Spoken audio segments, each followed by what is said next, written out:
Hi Food Squad! Welcome back to another episode of It's Fun! It's me again, your food adventurer, Leslie Ordinaria. And today's episode, I will take you to different places here in Marikina para tikman ang iba't ibang masasarap na pagkain. So ano, tara let's food trip!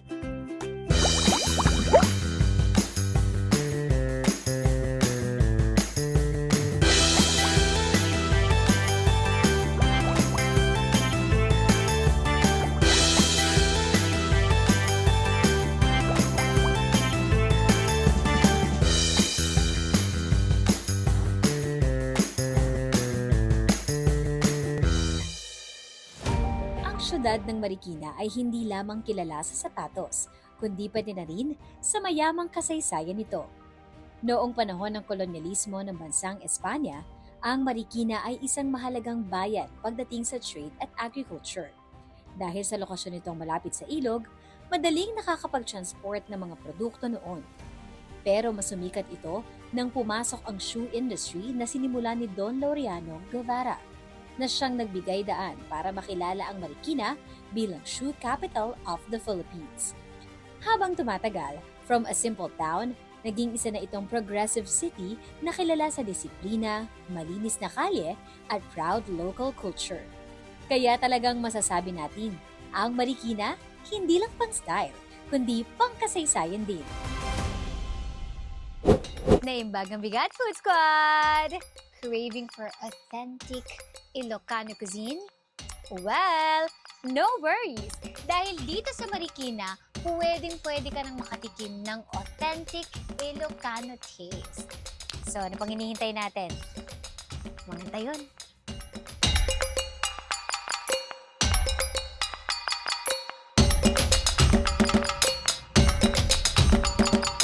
Hello!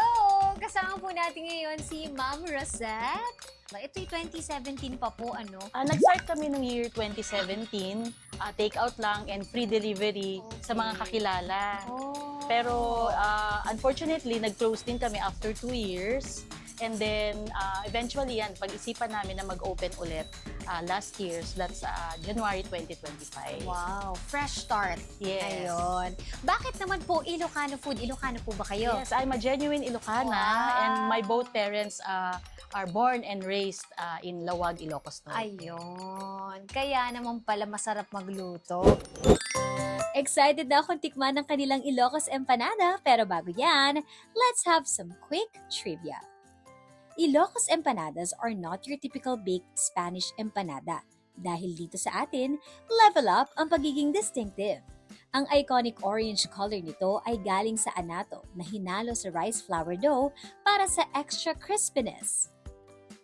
Siyempre, hindi kumpleto ang bawat kagat kung walang authentic Ilocos longganisa, sariwang papaya at itlog. The result? A classic masterpiece na ipinagmamalaki ng Ilocos region. Bukod dito sa ating main dish po na nandito yung Ilocos Empanada, we also have other dishes na ino-offer. Ano po yan, ma'am? Ito yung dinakdakan. So, ano yan, inihaw na liempo at saka mascara. Then, mix siya with special spices and of course, yung pampasarap na sukang Ilocos. At yung nagpapa-authentic sa kanya is yung utak ng baboy. Yes, kailangan yun. Kasi hindi mo siya masasabing dinakdakan kapag wala siya ng utak ng baboy. Yes, correct. Tikman na natin itong dinakdakan. Okay, dinakdakan. Ma'am, kakain ka rin? Ay, sige. Para sabay tayong kakain. Ang sarap. May pagka-creamy, super savory, tas medyo smoky. Sarap. Okay, next. Meron din po tayong igado. Igado. Yeah. Favorite din ng lahat ay igado. Oo, pag sinabing Ilocos, hindi mawawala din igado eh. Yes. Tikman naman natin ang igado. Yun.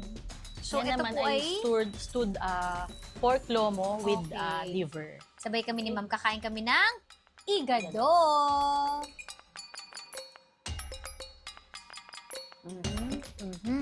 Malasa at saka ang sarap ng yung liver. Next one. Alam mo, hindi ko talaga matanggal yung mata ko pero ito muna tayo. Ayun. Ito naman yung Ilocano style na pakbet. Sa Ilocos nga din pala nagsimula yung pakbet. Dahil mahilig kaming mga Ilocano sa Gulay. gulay, so yan ang pinaka Yun, no? hindi Favorite. mawawala sa Ilocano dish. Okay. Let's try.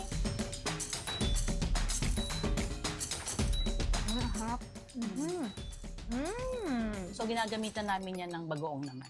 Bagoong isda. Bagoong isda. Yun yung lasang-lasa ko eh. Tsaka parang mas mababalanse gawa nung sweet potato. Yung nangingibabaw na lasa nung pinakbet na to is yung bagoong. Bagoong isda Yan talaga. ang panlasa niya. Sarap. So after pakbet, gusto kong tikman tong pinapaitan or papaitan. Version naman po. Ilocano version. No, Ilocano version. Ayun no. So ang laman nito ay Laman ng baka at saka yung Ayun. mga intestines. ba natin? Yan. Ay hindi hindi pala kambing. And medyo milky yung lasa kasi milky yung meat ng ng baka eh. So, feeling ko mas perfect to para dun sa mga hindi sanay kumain ng papaitan talaga Oo. na kambing. Kasi hindi sila magugulat, ba't ganun? May something.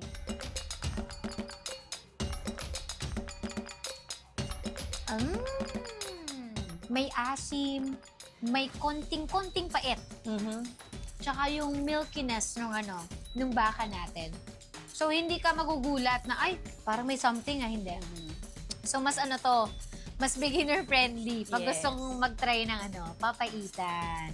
Eto naman, yung Mickey. Ano nga po ulit naman ito? Chicken, Yun. at saka yung noodles namin galing sa Cagayan. Kaya very authentic talaga siya.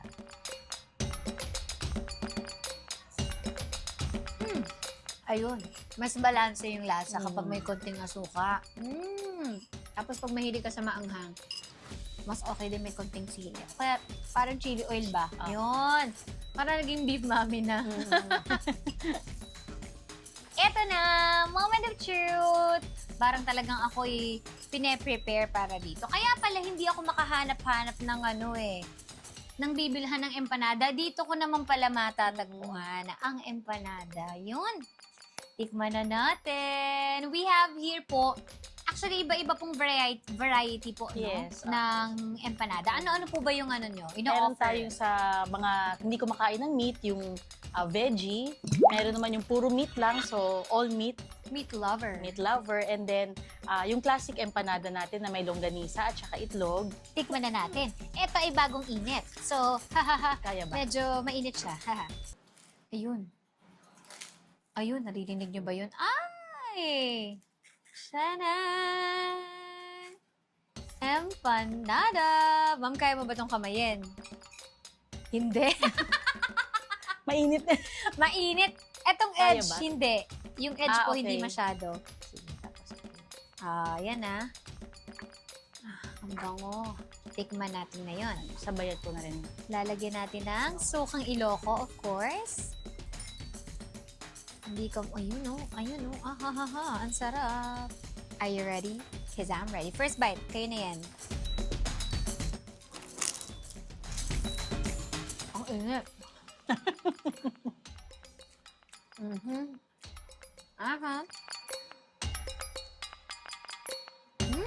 Sarap lalo pag may kasamang suka. Malinamnam, garlicky, and crunchy.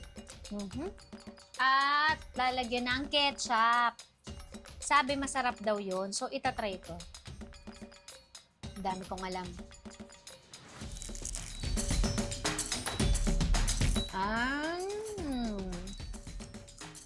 Oo nga, masarap nga.